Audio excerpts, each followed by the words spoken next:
Hello mga ka-food lovers! Samahan niyo ko magluto ng ginataang labong with saluyot. Paano nga ba magluto si Cathy ng ginataang labong with saluyot? Una ay igisa ang sibuyas. Mas maraming sibuyas, mas malinamnam. At isunod na natin ang ating bawang. Isangkutsang mabuti para lumabas ang aroma. Then add on your choice of meat. And for this, I added lechon dahil meron akong leftover lechon sa refrigerator. At igisa lamang kasama ng sibuyas at bawang upang magsanib puwersa ang linamnam ng ating mga ingredients. At ayan, at isinunod ko na ang boiled labong. Shoutout nga pala sa ka-JCs ko na si Nico Andrada and his wife Patricia for giving us the labong. At ito na nga at wala kong available na luya kaya on the saving and ginger powder na binili ko pa sa heyday sa Greenbelt.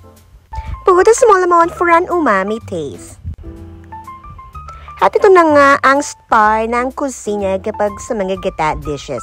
Coco Mama Bekenemen! At ang kasabihan kapag nilagay na daw ang gata ay huwag takpan upang hindi mamuo ang gata. Wala namang mawawala. Di gawin na rin ni Cathy. Dahil luto na ang ating labong, simmer it for 3 to 5 minutes. At kapag kumulo na ang ating labong, ay isunod na natin ang saluyot. Mga ka-food lovers, lutuin natin mabuti ang saluyot dahil baka hindi tayo matunawan. I added a small amount of chili flakes for a spicy kick. At dahil may sodium content na ang Coco Mama gata, kaya hindi na ako naglagay ng asin. Bawal din kasi sa akin ang maalat.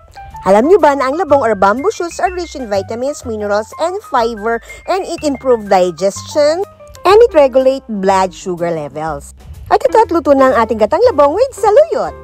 At ipinabaon ko nga pala ito kay Casey sa school na sinamahan ko ng lukban longganisa. Happy eating mga good food lovers!